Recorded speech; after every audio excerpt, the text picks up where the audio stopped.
তো hey guys, welcome to my YouTube channel Prithvi story house. এখানে নতুন নতুন গল্প শোনানো হয়। তো আজকেরও আমরা চলে এসেছি একটা নতুন ঘটনা নিয়ে, যে ঘটনাটা সত্যি করে ঘটে যাওয়া একটা ঘটনা। তো এই ঘটনাটা ঘটেছে আমাদেরই পাড়ায় থেকে একটু দূরে একটা পাড়া আছে, সেই পাড়ার একটা দাদার সাথে। তো দাদাটার কাছ থেকে আমি গল্পটা শুনেছি এবং তাই আমি ভাবলাম আমাদের সাথে শেয়ার করা যাক। তো সেই জন্য আমি এই ঘটনাটা এখানে শেয়ার করতে এসেছি। তো যারা যারা তোমরা প্লিজ ইউটিউব চ্যানেলটায় নতুন আছো, তো যে ইউটিউব চ্যানেলটাকে সাবস্ক্রাইব করে নাও এবং বেল আইকনটা অলে সিলেক্ট করো না, কারণ এখানে এরকম অনেক অনেক ঘটনা শোনানো হবে। তো তোমরা একটু এইভাবে সাপোর্ট করলেই আমি এগিয়ে যেতে পারবো, এই চ্যানেলটাকে অনেক বড় করতে হবে। তো দাদাটার মুখ থেকে আমি যেরমভাবে গল্পটা শুনেছি, তো আমি সেরমভাবেই বলছি। একদিন আমরা 4 বন্ধু গল্প করতে করতে ভাবলাম বিরিয়ানি খাবো। একজন বন্ধু উঠল, আমি বিরিয়ানি খেতে পারবো না, আমার ভালো লাগে না। আর একজন বন্ধু বলে উঠল, ভাই টাকা পয়সা তো নেই, মাসের শেষ, বুঝতেই পারছিস তো। আমি ওই সময় বলে উঠলাম যে হ্যাঁ রে ভাই, টাকা পয়সা তো নেই, আর আমার কাছেও তো নেই, তো থাক না। তখন পাশ থেকে একটা বন্ধু বলল, টাকা আমি দিচ্ছি, যা তোরা আন। আমরা তো খুশি হয়ে বললাম, চ তাহলে খাওয়াই হোক। আর আমার একটা বন্ধু বসে ভাবতে লাগলাম যে কে আনতে যাবে। তখন একটা বন্ধু বলে উঠল, আমি আনতে যাব, আমি চিনি। আপনারা জানবেন হয়তো, কলকাতা শহরে বারুইপুর বলে একটা জায়গা আছে যেখানে বিখ্যাত পেয়ারা। তো ওইখানে আমাদের একটা চেনা পরিচিত দোকান আছে। তো তার কথা অনুযায়ী বন্ধু 7:30 বেরিয়ে পড়ল। আমরা তার জন্য বসে অপেক্ষা করতে থাকলাম।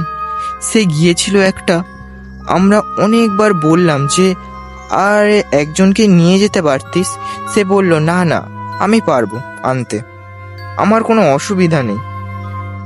এবং সে সেই মতো বিরিয়ানি নিয়ে আসছিল আমাদের এখানে ট্রেন লাইনের পাশের একটা রাস্তা দিয়ে। সে যখন সেই রাস্তা দিয়ে বিরিয়ানিটি নিয়ে আসছে, তো তখন তার একটু আজব মনে হলো। তার মনে হলো কেউ যেন তার পেছনে হাঁটছে। সে তখন অত গুরুত্ব দিল না এবং সে বিরিয়ানি নিয়ে চলে এলো আনতে। আমরা জিজ্ঞাসা করলাম যে কোনো অসুবিধা হয়নি তো? সে বলল, অসুবিধায় কিছুই, রাস্তা দিয়ে আমার আসার সময় একটু আজব লাগছিল, তো আমরা সবাই কথাটাকে গুরুত্ব দিলাম না। বিরিয়ানিটি খুললাম, সবাই মিলে খেতে শুরু করলাম, কোনো অসুবিধা হয়নি তখনও। বলে রাখা ভালো, বিরিয়ানিটি খাওয়া হচ্ছিল আমার একটি বন্ধুর বাড়িতে। তো খাওয়া দাওয়া সেরে আমরা তো যখন বাইরে আসছি প্যাকেটটাকে ফেলার জন্য, ঠিক তখনই আমার একজন বন্ধু চিৎকার করে বলল, ওই দেখবি আয়। তখন সেই আমরা আওয়াজটা শুনে সবাই বাইরে বেরিয়ে দেখতে গেলাম কি হয়েছে। কিছুই তো নেই ওখানে। তুই চিৎকার করলি কেন?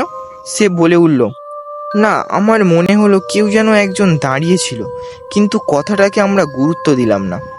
পরে যখন বন্ধুকে জিজ্ঞাসা করলাম কি হয়েছিল, তখন বন্ধু বলল, আরে ওইখানে যখন প্যাকেটটা ফেলতে বার হয়েছিলাম, আমি দেখলাম আমার থেকে একটু দূরে কালো একটা অবয়ব, প্রায় হাইট হবে 7 ফুট।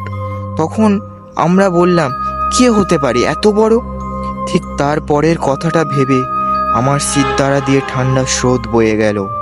আমি শুনেছিলাম আমাদের পাড়ায় কাকু কাকিমার কাছ থেকে যে অনেক দিন আগে ঠিক রাত 1-2 নাগাদ একটা পায়ের আওয়াজ শোনা যেত, কিন্তু কেউ কখনো কিছু দেখতে পেত না।